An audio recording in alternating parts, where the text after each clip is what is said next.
2017 के विधानसभा चुनाव में बीजेपी को लीड दिलाने वाली पश्चिमी यूपी में इस बार सियासी हालात थोड़े अलग हैं।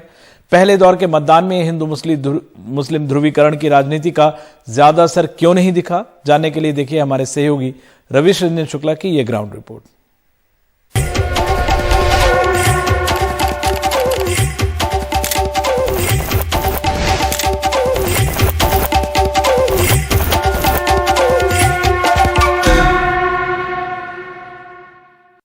आप चूके तो 5 साल की मेहनत पर पानी फिर जाएगा और इस बार उत्तर प्रदेश को कश्मीर, बंगाल और केरल बनते देर नहीं लगेगी।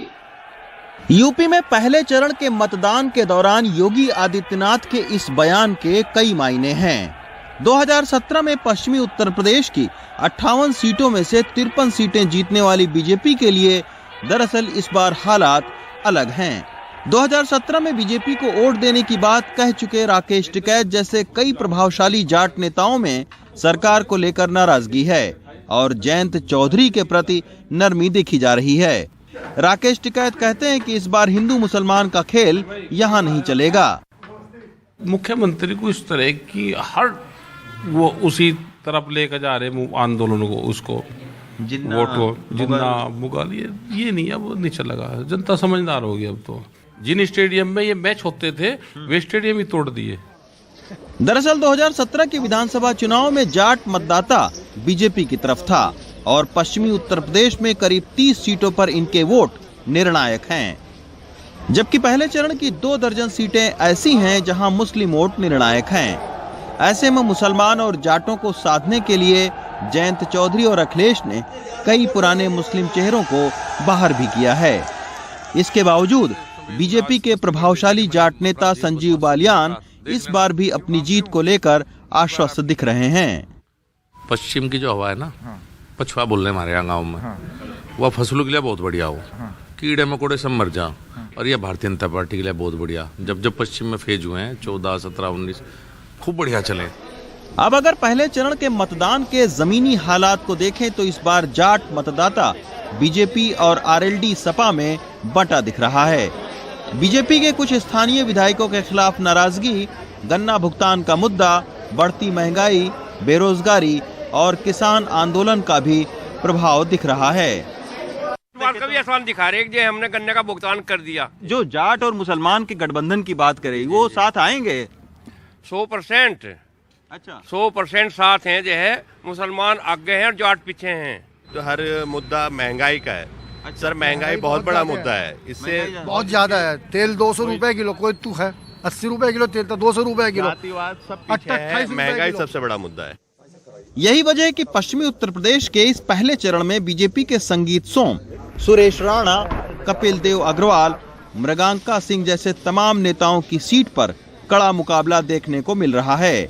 इसका असर बाकी चरणों के मतदान पर भी पड़ने की संभावना है।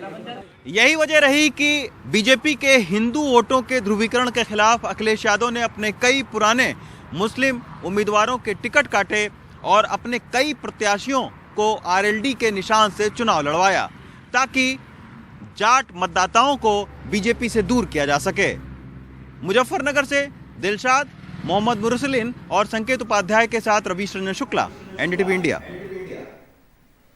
और आरएलडी के अध्यक्ष जयंत चौधरी की वोट न डालने पर बीजेपी ने उन पर निशाना साधा है। बीजेपी अध्यक्ष जेपी नड्डा ने कहा कि यह परिवारवाद की ठसक है, घमंड है।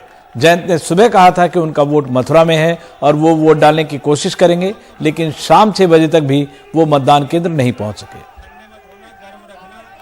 आज एक नेता जिसको वोट डालना था, मतदान का प्रयोग करना था, उसने अपने मतदान का प्रयोग ही नहीं किया।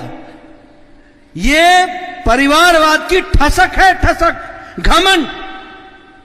और ऐसे लोगों को प्रजातंत्र की हनक जवाब देती है, ऐसे लोगों को जवाब देती है, ये आपको याद रखना चाहिए।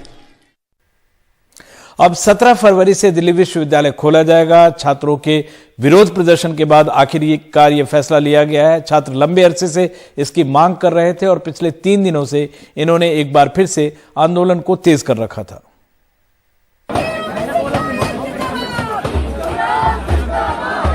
छावनी में तब्दील दिल्ली विश्वविद्यालय। छात्र 3 दिनों से सड़कों पर हैं। शुरुआत आइसा और लेफ्ट के छात्रों ने की और फिर एबीवीपी और डूसू भी मंगलवार से इस आंदोलन में शामिल हो गए। अब प्रॉक्टर ने विश्वविद्यालय खोलने का ऐलान कर दिया है। बहुत सारी यूनिवर्सिटीज़ वो कह रहे हैं और सही भी है कि दिल्ली स्टेट की खुल गई हैं, सेंट्रल यूनिवर्सिटीज़ भी बहुत सारी। हमारा साइज़ और तरीका थोड़ा सा ज़्यादा अलग है औरों से, तो प्रिंसिपल्स के साथ भी हमारी बातचीत हुई, कई मीटिंग्स हो गई हैं।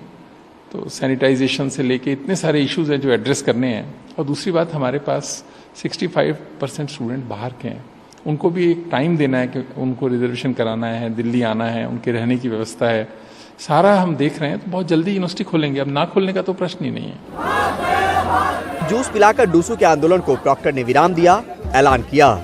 कोविड की दूसरी लहर खत्म होने के बाद लेफ्ट फ्रंट के संगठनों से जुड़े छात्रों ने विश्वविद्यालय खोलने को लेकर 57 दिनों तक आंदोलन किया था।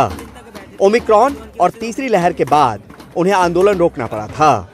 आंदोलन पिछले 1.5 साल से चल रहा है। 1.5 साल में हमने तमाम तरीके अपना लिए वाइस चांसलर से बात करने के लिए, उन्होंने हमसे बात नहीं की। उल्टा उन्होंने हमें अरेस्ट करवाया, पुलिस से डिटेन करवाया। हम भूख हड़ताल पे बैठे थे, तब हमको डिटेन करवाया, हमारे पर एफआईआर करवाई। लंबा मूवमेंट था जिसमें कि 5 दिन का सबसे पहले हंगर स्ट्राइक था, जिसमें हम 5 दिन भूखे रहे थे। उसके बाद हम 60 दिन तक इंडेफिनेट स्ट्राइक पे 2 महीने तक बैठे कि डीयूबीसी अब कैंपस को खोल दीजिए। कैंपस बंद है तो पूरी फीस क्यों वसूल रहे हैं? हर किसी के पास स्मार्टफोन और लैपटॉप नहीं होता है। मार्च 2020 से ही विश्वविद्यालय बंद था। कोरोना के घटते खतरे के बीच छात्रों की एकजुटता ने इन सब की राह आसान की। नई दिल्ली से परिमल कुमार, एनडीटीवी इंडिया। सूरत में एक रंगोली कलाकार ने लता मंगेशकर को अनूठी श्रद्धांजलि दी है। इस कलाकार ने लता मंगेशकर की 19 फीट लंबी रंगोली बनाई। इसे बनाने में 12 घंटे का वक्त लगा।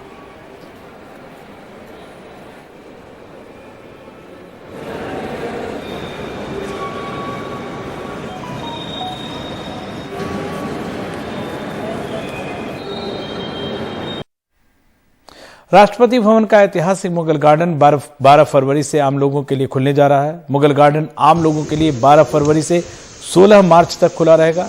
इस साल आपको यहां ट्यूलिप, मोगरा, रजनीगंधा, बेला, रातरानी, जूही समेत कई नायाब फूल देखने को मिलेंगे।